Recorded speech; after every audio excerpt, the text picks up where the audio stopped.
मदरसा education institution नहीं होता, मदरसा दीनी तालीम सेंटर है, और संविधान कहता है एजुकेशन इंस्टीट्यूशन। और उस समय भी उन्होंने कहा था कुछ मिलेगा नहीं, लेकिन 1992 में कानून बना दिया ने माइनॉरिटी कमीशन एक्ट, फिर बन गया माइनॉरिटी कमीशन। 2006 में पहली बार बन गई माइनॉरिटी अफेयर मिनिस्ट्री। 5,000 करोड़ के आसपास केंद्र सरकार खर्च कर रही माइनॉरिटी के नाम पे, 1,000-1,500 करोड़ सारी सरकारें खर्च कर रही हैं। करीब पूरे देश में 20,000 करोड़ साल में खर्च हो रहा है, केंद्र और राज्य सब मिला दीजिए तो। किसका पैसा है, जोर से बोलिए जरा, किसका पैसा है? अरे बोलो भैया मेरा। यहां सारे टैक्स पेयर बैठे हुए हमको चेहरे से दिख रहे हैं। यहां मुफ्त वाला कोई बैठा है क्या, राशन लेने वाला? सारे लोग टैक्स देने वाले हो, कम इनकम टैक्स दे रहे होगे, टोल टैक्स दे रहे होगे, टीडीएस दे रहे होगे, वैट दे रहे होगे, जीएसटी दे, कुछ न कुछ तो दे ही रहे होगे। तो आपके पैसे से संविधान के खिलाफ माइनॉरिटी कमीशन चल रहा है, माइनॉरिटी अफेयर मिनिस्ट्री चल रही है, माइनॉरिटी के नाम पे केंद्र सरकार खर्च कर रही है, माइनॉरिटी के नाम पे राज्य सरकार खर्च कर रही है, माइनॉरिटी के नाम पे मिशनरी स्कूल खुल रहे हैं, माइनॉरिटी के नाम पे मदरसे खुल रहे हैं। लेकिन माइनॉरिटी कौन है ये बताया ही नहीं। माइनॉरिटी जो होता है ना, यूएन में क्या कहते हैं, एनी ग्रुप और community which is socially economically politically dominant and non dominant and inferior in population less than 1%। ऐसा समुदाय जिसका कोई सामाजिक वजूद न हो, जिसका कोई आर्थिक वजूद न हो, जिसका कोई सामाजिक वजूद न हो, संख्या में जो नगण्य हो, उसको कहते हैं माइनॉरिटी, और 1% से कम होना चाहिए। आज तक ये डिफाइन ही नहीं हुआ कि भारत में माइनॉरिटी होगा कौन। 1 लाख जिसकी जनसंख्या है वो होगा, 10 लाख जिसकी जनसंख्या है वो होगा, 50 लाख जिसकी जनसंख्या है वो होगा, या 1 करोड़ जिसकी जनसंख्या है वो होगा। कितनी जनसंख्या वाला माइनॉरिटी होगा आज तक डिफाइन ही नहीं है। और हालत ये है, कश्मीर में हिंदू 2% है और कन्वर्टेड हिंदू 98% है, और हिंदू मेजॉरिटी कहलाते हैं, और 98% वाला क्या कहलाते हैं? पूरी दुनिया में इकलौता देश भारत है जहां 98% माइनॉरिटी कहलाता है और 2% मेजॉरिटी कहलाता है। लक्षद्वीप में हिंदू 2% है, कन्वर्टेड हिंदू 98% है, हिंदू माइनॉरिटी मेजॉरिटी कहलाते हैं और कन्वर्टेड हिंदू माइनॉरिटी कहलाते हैं। नागालैंड में हिंदू 10% है, कन्वर्टेड हिंदू 90% है। 10% वाले माइनॉरिटी और 90% वाले 10% वाले मेजॉरिटी और 90% माइनॉरिटी। इतना आपने कहीं सुना नहीं होगा। आपको इसलिए सुना रहा हूं कि आप लोग अपने अपने जिस काम में लगे हुए हैं वो तो करिए, अच्छा है, लेकिन इस बात को समझिए कि धीरे धीरे पैर के नीचे की जमीन खिसक रही है।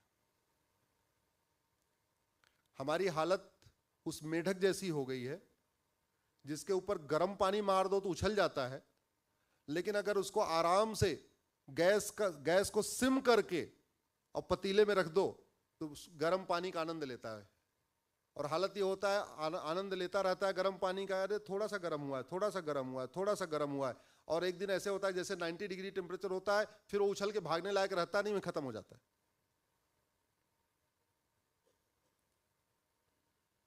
गुजरात जहां 90% हिंदू हैं, अभी नवरात्रे में पत्थरबाजी हुई कि नहीं हुई? जोर से बोलिए जरा। हाँ। महाराष्ट्र के नागपुर जहां 90% हिंदू हैं, दुनिया के सबसे बड़े सामाजिक संगठन का हेडक्वार्टर कहां है? जोर से बोलिए जरा। दुनिया में सबसे तेज गति से सड़क बनाने वाले मंत्री का घर कहां पे है? नितिन गडकरी जी का। महाराष्ट्र के मुख्यमंत्री का गृह क्षेत्र और कर्म भूमि कहां है? बाबा साहब अंबेडकर का कर्मभूमि नागपुर, वीर सावरकर जी की कर्मभूमि नागपुर, डॉक्टर हेगडेवार जी की कर्मभूमि नागपुर, गुरु गोलवलकर जी की कर्मभूमि नागपुर। और नागपुर में किसका घर जला? जोर से बोलिए जरा। हिंदुओं का। किसकी गाड़ी जली? हिंदुओं की। क्यों? यहां तो 90% है घर जल गया। दुबई में तो 10% तब भी घर नहीं जलता। मैं जापान का, सिंगापुर का, अमेरिका के उदाहरण नहीं दे रहा हूं, मैं तो दुबई का उदाहरण दे रहा हूं। क्योंकि हमने कृष्ण नीति है सठे साठ्यम समाचरित और राम नीति है भय बिन होए न प्रीत, इसको अब लागू ही नहीं किया।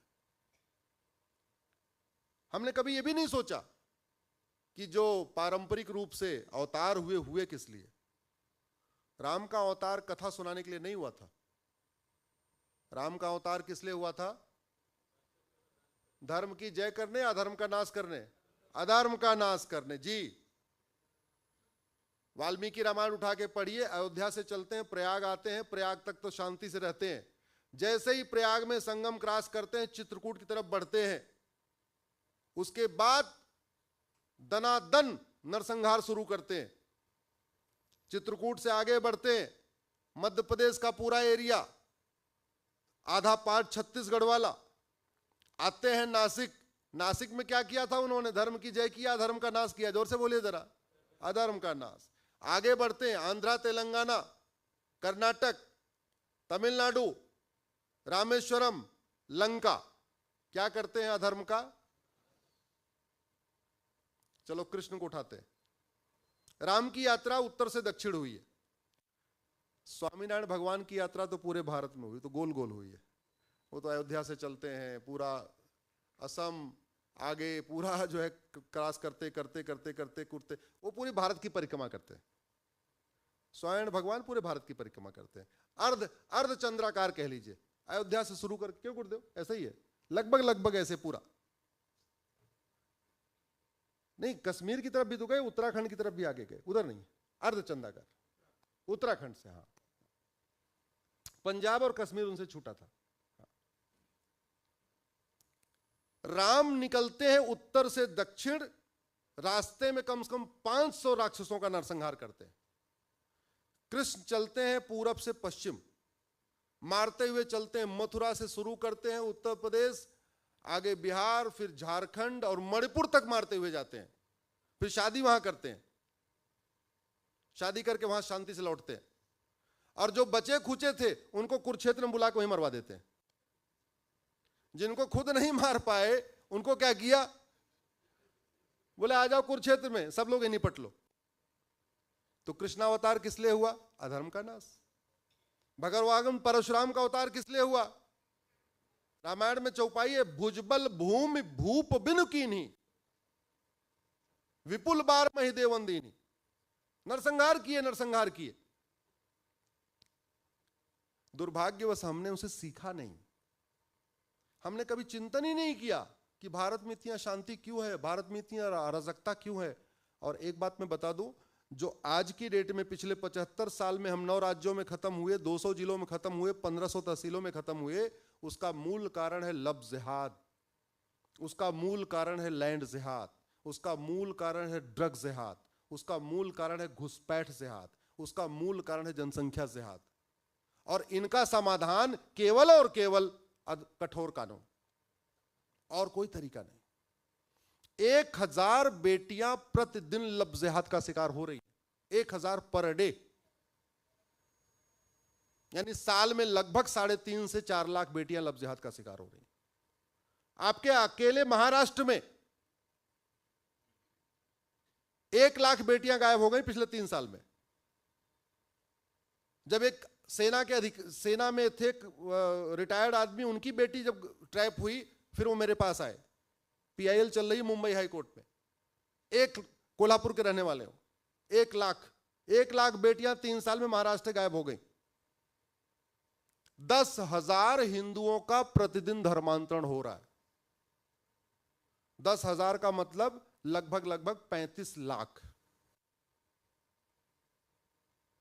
5 करोड़ घुसपैठिए तो 2017 में आ चुके थे। ये मेरी PIL चल रही सुप्रीम कोर्ट में। याद रखिए, जब सुप्रीम कोर्ट में हम PIL फाइल करते हैं तो हमको आंकड़े देने पड़ते हैं और एफिडेविट पे लिख के देना पड़ता है सारी बात सही है। और केंद्र के अलावा सारे राज्य सरकारों को नोटिस हुआ और किसी राज्य सरकार ने आज तक आके नहीं कहा, 2017 से 2025 आ गया, लगभग 8 साल बीत चुके, किसी राज्य ने बोला नहीं कि जो मेरा आंकड़ा है गलत है। अब तो उनकी संख्या 6 करोड़ हो चुकी है बांग्लादेशी रोहिंग्या घुसपैठियों की। ड्रग्स जिहाद पीक पे है इस समय। जहां भी रेव पार्टी पकड़ी जा हो रही है, 100% लड़के और लड़कियां हिंदू हैं, 100%। भारत में कहीं भी रेव पार्टी होती है, छापा पड़ते हैं, जब लड़के लड़कियां पकड़े जाते हैं तो मैं दिल्ली से बैठे बैठे वहां के SP DM को फोन करके पूछता हूं कितने बच्चे पकड़े गए और उसमें से कितने कौन हैं। तो मैं आपको बता रहा हूं 100% हिंदू होते हैं। बड़े प्लान्ड वे में ये ड्रग को स्कूल और कॉलेज में फैलाया जा रहा है। और एक बात जो आज तक पब्लिकली लोग नहीं बोलते, मैं आपको बता रहा हूं, इस ड्रग में नपुंसकता और बाजुपन की कंटेंट मिलाए जा रहे हैं।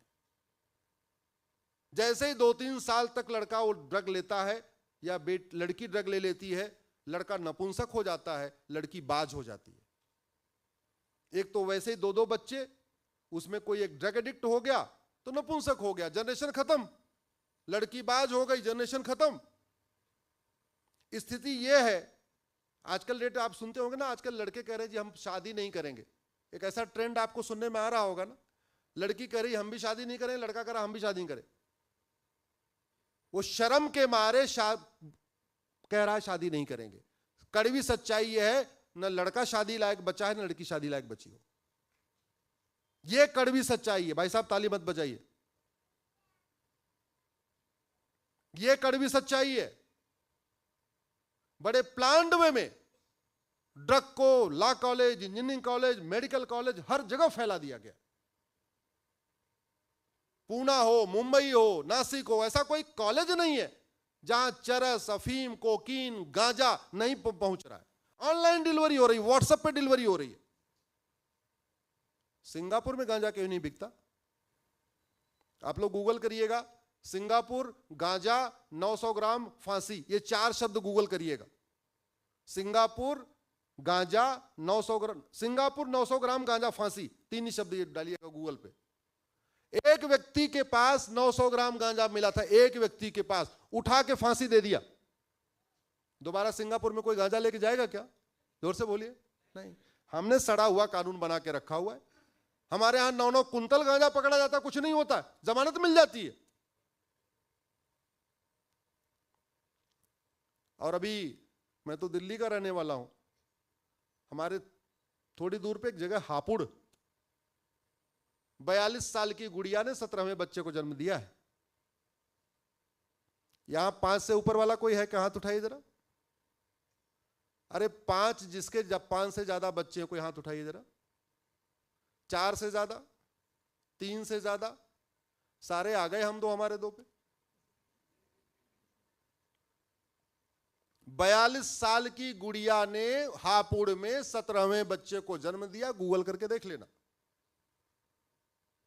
गुड़िया 42 साल की है, बेटा 22 साल का है और बेटी 21 साल की है। बेटे के भी बच्चे हो रहे हैं, बेटी के भी बच्चे हो रहे हैं। यानी गुड़िया नानी भी बन रही है, गुड़िया दादी भी बन रही है और गुड़िया अम्मा भी बन रही है। अब ये बताओ, आप किसी पॉलिटिकल पार्टी को वोट चाहिए चुनाव के समय, वो गुड़िया के यहां जाएगा। अगर उसके पास ये डिसाइड करना हो कि भाई या तो गुड़िया के यहां जाना या तो विभा के यहां जाना, तो गुड़िया के यहां जाएगा वोट मांगने या विभा के यहां जाएगा? जोर से बोलिए जरा। अरे जहां 17 वोट है वहां जाएगा, जहां 2-4 वोट है वहां जाएगा। मैं अपना उदाहरण बताता हूं। हमारे साथ एक लड़का पढ़ता था, नाम था अली। अभी कुछ दिन पहले मैं प्रयाग का रहने वाला हूं। मैं गया था, कुंभ में गया था, तो लकली गांव गए थे। हमने कहा चलो मिल लेते। क्या हाल चाल? बहुत बढ़िया। क्या कर रहे हो? भाई सिलाई कर रहा हूं। अच्छा, कितने बच्चे हैं? थोड़ी देर सहम गया, क्या पता मेरा वीडियो देखता रहा हो। अरे मैंने कहा बताओ तो कितने हैं? बोले भैया 11 बेटे हैं, 4 बेटियां हैं। कितने हो गए? 15। बच्चों की शादी हो गई, बोले हाँ 5 बेटे की शादी हो गई है। तो उनके बच्चे, हाँ उनके भी हो गए, 1 का 2 है, 1 का 3 है, ऐसे उनके भी हो गए। हमारे 2 बच्चे, अभी शादी भी नहीं हुई है, अभी उनकी पढ़ाई चल रही है। और उधर हमारे साथ वाला दादा भी बन गया, नाना भी बन गया। फायदा कौन उठा रहा है? हम ना हमें राशन उठा सकते हैं, ना हमें मुफ्त में मकान मिलता है, ना मुफ्त में राशन मिलता है, ना हमें आयुष्मान कार्ड मिलता है। तो सरकारी योजनाएं क्या कर रही हैं? जनसंख्या विस्फोट को प्रमोट कर रही हैं या रिड्यूस कर रही हैं? आयुष्मान भारत योजना आई है, उसमें लिखा है कि जिसके 6 लोग होंगे उनको मिलेगा, यानी 5 वालों को मिलेगा नहीं। अरे ये तो मतलब आप ये कह रहे हो कि बच्चा पढ़ाओ तब आपको मुफ्त में इलाज मिलेगा। ऐसी ऐसी चीजें हो रही हैं। आप लोगों से आग्रह केवल ये है, इन पे चिंतन करिए, इन पे बोलना शुरू करिए, इन पे लिखना शुरू करिए। एक बात याद रखिएगा, जब तक हम इस बात पे चिंतन नहीं शुरू करेंगे कि क्या कारण है कि दुर्योधन का ननिहाल, जहां 1805 में पंडित नंदराम टिक्कू प्रधानमंत्री हुआ करते थे, वो अफगानिस्तान कैसे बन गया, अगर इसको चिंतन नहीं करेंगे तो 20-25 साल के बाद बहुत गंभीर समस्या में आने वाले, बहुत बड़ी समस्या में आने वाले। अगर आप ये सोच रहे हैं कि नहीं नहीं आपने तो 10वें मंजिल पर अपना फ्लैट ले लिया है, आपने 12वें मंजिल पे ले लिया है, आपने बहुत सुरक्षित जगह अपना घर बना लिया है, आज के लिए सुरक्षित है लेकिन 25 साल के बाद के लिए सुरक्षित नहीं हो। मेरा आप लोगों से आग्रह है, सोशल मीडिया का उपयोग करिए, राष्ट्रहित में उपयोग करिए, सनातन के हित में उपयोग करिए, समाज को जगाने के लिए उपयोग करिए। क्योंकि जो आदमी 12 घंटे ड्यूटी कर रहा है, सरकारी राशन पे आश्रित है, वो ज्यादा दिमाग नहीं लगा पाएगा। उसको जगाने की जिम्मेदारी तो हमारी आपकी। इसलिए मैंने कहा अपने नाम से फेसबुक फ्रेंड बनाइए। हम लोग क्या करते हैं, अपने जान पहचान के लोगों को फेसबुक फ्रेंड बनाते। अरे भैया, जिसका तुम्हारे पास मोबाइल नंबर है, जो तुम्हारे जान पहचान वाला है, उसको फेसबुक फ्रेंड क्यों बना रहे हो? उसको वर्चुअल फ्रेंड, अरे तुम्हारा हकीकत का दोस्त है वो तो। वर्चुअल फ्रेंड किसको बनाना चाहिए? जिसको नहीं जानते हो। जिसको नहीं जानते, पता नहीं कहां बैठा, उस तक अपनी बात पहुंचाना है, उसके लिए उपयोग करो। जिनको जान पे, हम लोग क्या करते हैं, जिसको जानते हैं, जिसका मोबाइल नंबर है, उसी को अपना फेसबुक फ्रेंड बना के अपनी बर्थडे की फोटो डाल के उसी को दिखाते रहते हैं। दिखाओ, दिखाने में कोई दिक्कत नहीं है, दिखाओ, बर्थडे की फोटो दिखाओ, बाकी शादी विवाह की फोटो दिखाओ, लेकिन जो बड़ा काम है उसके लिए सोशल मीडिया का उपयोग करो। गुरुदेव, आपने मुझे अवसर दिया बोलने के लिए, मैं आपको प्रणाम करता हूं। अगर कुछ त्रुटि हो गई हो तो उसके लिए क्षमा चाहता हूं।